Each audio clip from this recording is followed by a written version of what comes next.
Oh, goodness gracious. Hello, world. What is up? Welcome to Build. I'm your host, Matt Forte, and we are here live at the Build Studio in New York City. Our next guest's fantastic new film, The Kid Who Would Be King, lands in theaters this Friday. I got a chance to see it last week, and it was so much fun. It's got tons of heart, action, adventure, and it is finally another film from a writer-director who seems to have a special knack for bringing us stories of ordinary, regular kids in extraordinary circumstances. That's right, guys. From The Kid Who Would Be King, writer-director Joe Cornish is here, and stars Louis Ashbourne Serkis and Rhianna Dorris are in the building. How about that? Come on. That's awesome.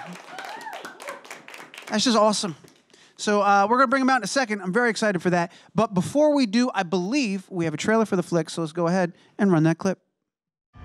Alex, you're going to be late. Okay. Damn. Here. Thanks, Mum. A land is only as good as its leaders. Somebody help me! Hey, leave him alone. A true king is brave and noble. Don't be a hero. I'm the king around here. You have more battles yet to fight. That fast as you can go? We've got you now! Now, you must choose what you stand for. Betters, you've got to see what I found. There's something written on the guard. Put it into Google Translate. It means Sword of Arthur.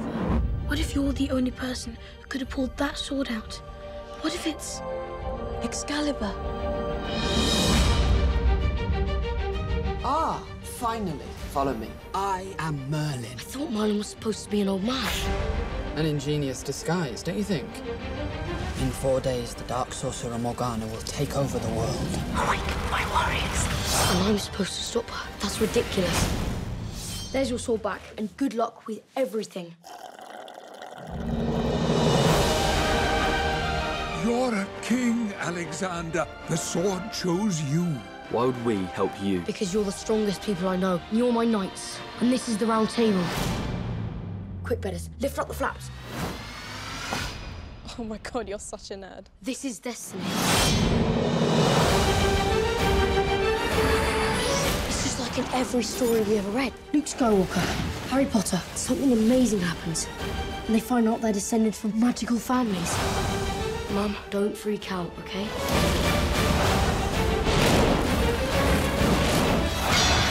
Who will join us? This is the best and the worst thing that's ever happened. All hail the once and future king. Please don't. It's embarrassing.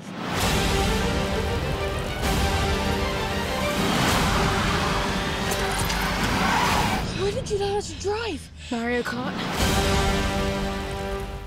Ladies and gentlemen, make a crazy amount of noise. Joe Cornish, Rhianna Dorris, and Louis Ashbourne Serkis right here. The Kid Who Would Be King. Oh, man. Guys, congratulations, one and all. I was saying backstage, I will say it again, I had so much fun with this film. I loved this movie, and you all did a phenomenal job with it, so you should be very proud. Thank you. Very, very welcome. Thanks, man. How are you guys feeling right now? How are you doing? We're almost there. It's almost out in the wild. People are responding to it. People are excited. Are you guys excited? How are you feeling? Yeah? Very. Very exciting. How you doing, Joe? Yeah, I'm good, man. Thank you very much. Yeah, it's exciting. It's out on Friday, and the critical response has been really good. I've been watching the Rotten Tomatometer. Is that what it's called? Yeah, you nailed like it. That is like it. a little boat being tossed on the seas of opinion, and it's pretty good. The way the sailing's, relative famous last words, relatively smooth so far, and the response is really good. Yeah. This is a kids movie. It's a family movie, big action adventure movie. So it's unlike my previous movie, Attack the Block. A little bit different. Yeah, there's less swearing and killing. Yeah. Well, there's a little bit of undead knight killing in this, but yeah, so it's good. Thank you. Yeah, and I'm excited to kind of talk about that because it is a different film, but there is something, like I said in the introduction, that you have a knack for, which is taking a regular, ordinary world and these ordinary kids that everyone can relate to and connect to, in no small part because of your performance, but then you take this extraordinary circumstance and put it right on top and blend it together seamlessly, and it's very, very exciting. Is that a place you start from often when you're coming up with a story that's close to you and personal for you? Do you love mixing those two worlds like that? Well, I am an 80s kid, so I loved the movies that I saw when I was 11, 12, 13, and like E.T. and the Goonies and Explorers. You know, there's loads of them you could name where they take very normal kids in a normal, recognizable environment that when you're a kid you can really identify with, and then you inject some high fantasy into it. And that for me was the most exciting thing, because I could go about my boring daily kid life, going to school, studying, that routine, and fantasize for myself that all these amazing things would happen. So that's sort of what Attack the Block was. It was this South London scene that usually would be portrayed as something a little gritty and downbeat, that we elevated with sci-fi action. And this is a kind of suburban British reality that again is elevated by the kid finding the sword, teaming up with his friends, forming an army of knights, and that kind of thing. You mentioned some of your favorites, Goonies, E.T., and one of the words being tossed about is Amblin-esque. When people walk out of this, they feel like a movie they haven't seen in a long time. You guys, pretty young, weren't around for those movies, but I'm sure have seen some of them. Or did Joe give you like homework? Hey, like this is the type of tone we're going for. You should watch this movie. You should check this film out. Anything like that? Well, he didn't set us homework, but we watched some movies like E.T. and Joe mentioned that he really loved those films, so we were like, oh, you know, we'll watch them. Yeah. All right, Rhianna, did you watch any of them? Yeah, we did. We did a bit of research on Arthurian legend, more so than the classics like E.T. and stuff.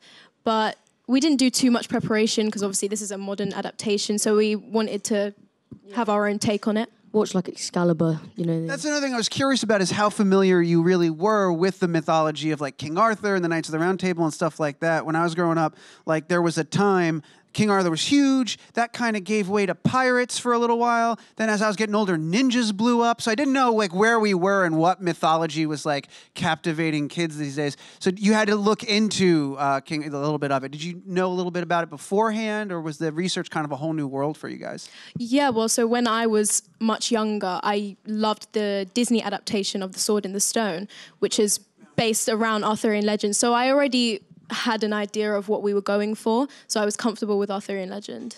Yeah, like, you know, at school they teach you, oh, whosoever pulls the sword out, you know, becomes the rightful king. And when we got the job, I'm like, it was amazing because, oh yeah, you get to act out the childhood legend that you're taught. That's pretty amazing. Do you remember, it was a phone call, was it an email? How'd you find out? Yeah, I was sitting on the couch watching some TV. And what were you watching? I can't remember, it must have been like Family Guy or something. Yes. Yeah. Fantastic. Yeah, but and then my dad came over and my mum like, well done, you got the part.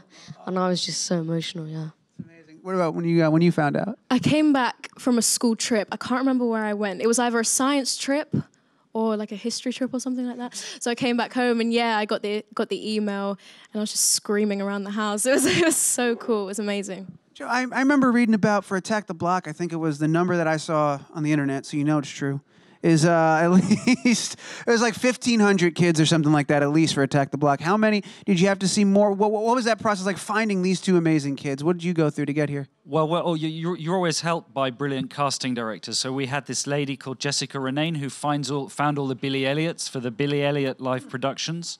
So she cast a massive net. She talked to kids at schools who just were in drama classes, kids who had agents and maybe had been in commercials, more experienced kids who'd been in movies or on the stage and on TV. And it was a meritocracy, right? So it didn't matter who you were, where you were from, what your background was. If you excelled in the audition, then you move forward.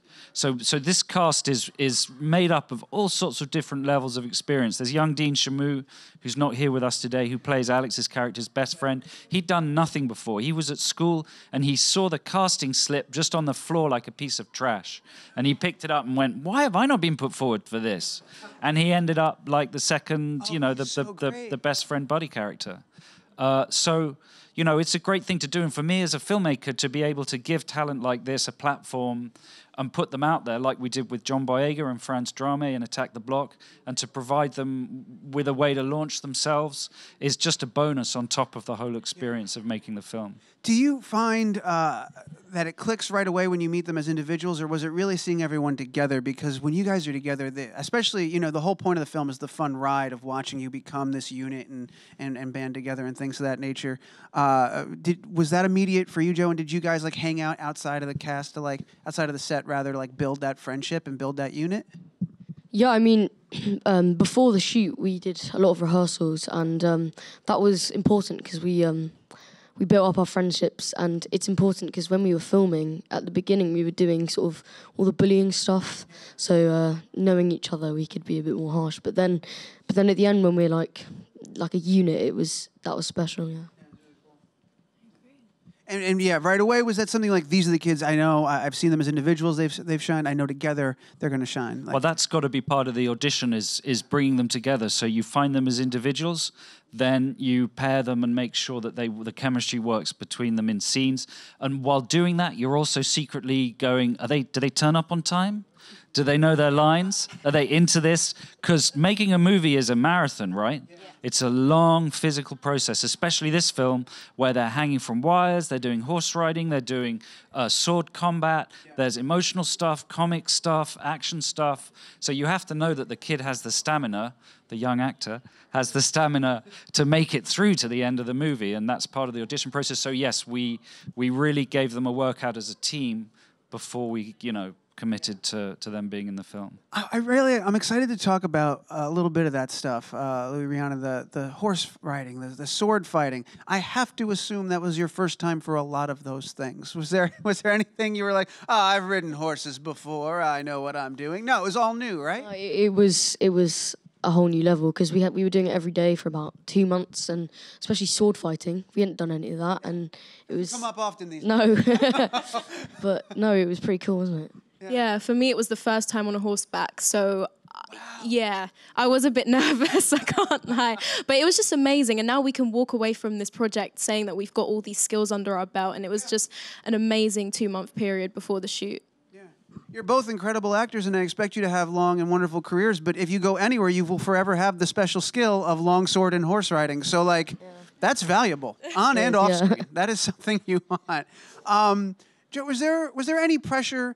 Attack the Block was so beloved, and it's such a fantastic film. And, you've worked on a ton of stuff between now and this film, but was there pressure coming? All right, this is my second film. People have high expectations. It's been 7 years. What were you thinking coming into this? Or do you have to kind of put all that aside and just focus on what's in front of you? Well, this is a special project for me because it's an idea I had when I was 12 or 13. So when I was a kid, I thought of all these ideas for films, and this was one of the ideas I had. So this was so close to my heart, I was able to just put all that stuff out of my mind and just think, okay, I'm going to make the movie I fantasized about making when I was a little kid.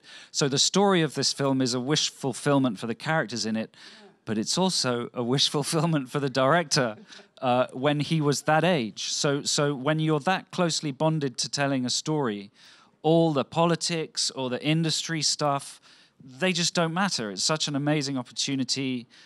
So rewarding and exciting to get to do it. It's now that it comes out when all that stuff comes up. Yeah. In interviews, people go, what have you been doing for the last 7 years? You've been busy. You worked on a bunch of other stuff. You worked with Ant-Man when Edgar was attached and stuff like that, millions of things. But the beauty of this, and I don't know, correct me if I'm wrong, but because this is so close to you, this is so personal, do you almost appreciate getting to do it more after working on all these other projects and these other stories for other people? It's like you're back at your story. Does that make it even more special and more? It does make it more special. It's a privilege to do any of this stuff, and I'm really lucky to have worked at Marvel for so long, to have worked with Spielberg and Peter Jackson on Tintin, to have made Attack the Block. Everything is a complete gift. But certainly when you're doing something that comes from you, it's your authorship, then it's it intimately. You're only ever second-guessing yourself. So, it's easier. Plus, you don't have to sit in a small office with Steven Spielberg and present him pages of scripts you've written and sit in silence while he reads them. like you're at school. Hang on a second. And see what he thinks about them, you know? So that's obviously from experience. You've had to do that. Was that on Tintin, was it? Yeah. Yeah. What's the longest you had to sit in silence while Spielberg read your work? Well, he's reading like 7 pages, which like a pay, like 5 minutes maybe, in an office at Amblin. Feels like 5 hours. Stephen across the table, me here, the sledge from Citizen Kane in a glass case behind me. It's like it says on the poster, no pressure. Yeah, no pressure. Like an E.T. bust in a glass case over here. But Indiana Jones's hat hanging over there. He's a good guy. He's very friendly and he's not an intimidating guy. Wow, no pressure. Rhianna, for you, you've done a couple of things before, and correct me if I'm wrong, this is probably the biggest scale thing, like the largest thing. What was the craziest day for you on set? Like walking in, just be like, wow, I can't believe we're really doing this. This is huge. That's got to be the first day I walked on set for sure, because as you said, this is the biggest thing I've done in my career, and it's the first film that I've ever been in. Yeah. So just walking in on that first day and seeing the massive set and the amount of people, it was overwhelming, I can't lie, but it just felt good to be a part of something, and I knew that from then we'd be on this crazy, amazing journey together. And everyone was so supportive, Joe and Louis and my other co-stars. So yeah, it felt like family for sure. Louis, you got a lot of big moments in this movie. What was the craziest day for you on set, especially with all like the invisible characters that you had to fight? There's a lot of cool effects in here. Yeah, I'd probably say when Morgana's lair. And I remember the day I was on my own, you know, like Rhianna and everyone else, they didn't come in. And that was tough. But the set was amazing. It was this massive lair, and it was just astonishing. And I had to walk around. It was like a playground, yeah. Joe, you used a lot of practical on Attack the Block. Obviously, there's some stuff that's so huge and mystical here that it's got to be done through CG. Did you employ any practical effects where you could here, or? As much as possible. I like to use practical effects whenever we can, especially when characters are interacting with creatures. If you're just sort of looking into empty space and swinging at nothing, it can be difficult for the effects people to judge the scale and stuff, and it can be difficult for the actors to know where they're looking and to fake the physicality. So we always had a human being there, being one of these undead knights that come and try and get Alex. In Attack the Block, we always had a creature in a person in a creature costume on set. How good they were. That's how good they really were in Attack the Block. Yeah, so you always try and have a performer, and as much as you can do physically as possible, we do. So on this movie, we had this huge set for the villain's lair, this enormous underground cavern. We rebuilt all these historical sites in Britain, like Glastonbury Tor. What else did we had? The school where these kids go. At the climax of the movie, it turns into a medieval castle. There's an army of 400 school kids dressed in armor, and an equal and opposite army of evil undead knights fighting them. So it's this sort of contemporary siege sequence, and we built the whole rooftop of the school. We built corridors, classrooms. You could feel that. I think that's part of where that Amblin vibe comes from, is because those films were made of a time where, yes, they had effects, but they had to do a lot practically. Now, you technically don't have to do everything practically. You can tell when you do, and it just feels like a movie I haven't seen in a while, and it's a lot of fun. Louis, your dad has some experience with acting with things that aren't there in front of. Did the old man give you any tips before you went in about, like, all right, they're going to tell you to look at a tennis ball or anything like that? Or did you even employ the tennis ball method, Joe? We had to resort to a tennis ball once or twice, didn't we? That was usually for stuff like the owl or something where, you know, there was no other choice. So yeah, you've got tennis ball staring skills, right? Did he come in and old man drop some knowledge? Did he? Yeah, I mean, because obviously you've got to make it real, and if it's not real, then the audience don't believe it. So that was the main thing that he told me: just keep it real, and actually in your mind think that something is chasing you, or like something is flying away. Is it true that instead of a babysitter, when your parents go out, they just leave a tennis ball on a stick? I read that too. I read that on the internet as well. Yes. Yeah, there we go. Fantastic. That's a scoop right there. I mean, I'm sure you guys are aware of this, but in Joe's last film, you had John Boyega, you had Jodie Whittaker. She's the Doctor, and he's in Star Wars. So what are you guys going to do in 7 years? What is your plan? Where do you hope to be? What's your big picture plan? I wasn't even thinking that far ahead in the future. All right, give me 1 year. What do you want to do next? You just did this amazing project. What are you hoping to do next? Well, I don't know. you know, if I play my cards right, then another big film like this, yeah. But yeah, for now, just school, and we'll see where it goes. We'll see where it goes, yeah. What about you, Rhianna? Yeah, I agree. It's just, you take this industry as it comes. You'd never know what's going to come next. We would have never thought that this could be in our lives at this moment, but it's amazing that it is. So, yeah, same as Louis, just school, and hopefully another film. I'd like to do filming again, maybe theatre. I've got options to go to, so yeah, fingers crossed it works out. Do you want to get back on stage? You want to do a little theatre? Yeah, definitely. Yeah. Theatre is where I'm most comfortable. It's where I started. So yeah, it'd be nice to get back on stage again, but I love being in front of the camera. It's really cool. Sure. We're going to turn it over in just a second because we do have some questions and stuff that we want to get to. What's that? Oh, I've talked too long and I've taken up all the question time. My bad. All right. So we were supposed to have a question, but I just keep asking you guys questions on my own. That's on me. If that's the case, this is my show. I'm going to ask one more question. Joe, I saw this. This is silly, but I got to ask you. Speaking of Boyega, speaking of Star Wars, I was looking at your IMDb and you were an uncredited Resistance trooper. Did you put on? Is that true, or did somebody mess up? Did that really happen? And what's going on? In Last Jedi? Yeah, exactly. I'm in Last Jedi. There's a shot of Oscar Isaac when they're in the Rebel base at the very end, and I'm in the background looking very, very handsome. And there's another shot where I am in the background looking a little bit camp, holding a big rifle in a slightly louche way, as if I'm a kind of artist in Paris in the 30s, leaning against a thing. And I feel I really carry that movie. I think if I wasn't in it, it would not have been a success. I stand by that with you. So thank you for bringing that up. What took you so long? You know, you don't want to start there, right? You want to build. It's all about a crescendo. Fair enough. You want to have some place this is to go. Build, so you build. I truly want to congratulate you guys. When I say that, I see a ton of movies professionally. It's like what I'm paid to do. I really did enjoy this one, and it really did bring back a lot of movies I haven't seen since I was a kid, and you guys did a fantastic job. It looks like you had a ton of fun making it. I feel like I had to have a ton of fun with you talking about it. It's this Friday. I want to remember everybody, this Friday, The Kid Who Would Be King is out there. You're crazy not to go see it. It's going to make you happy. It's an adventure. You're going to have a great time. Everybody, please put your hands together one more time and join me in thanking Joe Cornish and Rhianna Dorris and Louis Ashbourne Serkis for being here. Come on, do it up, do it up.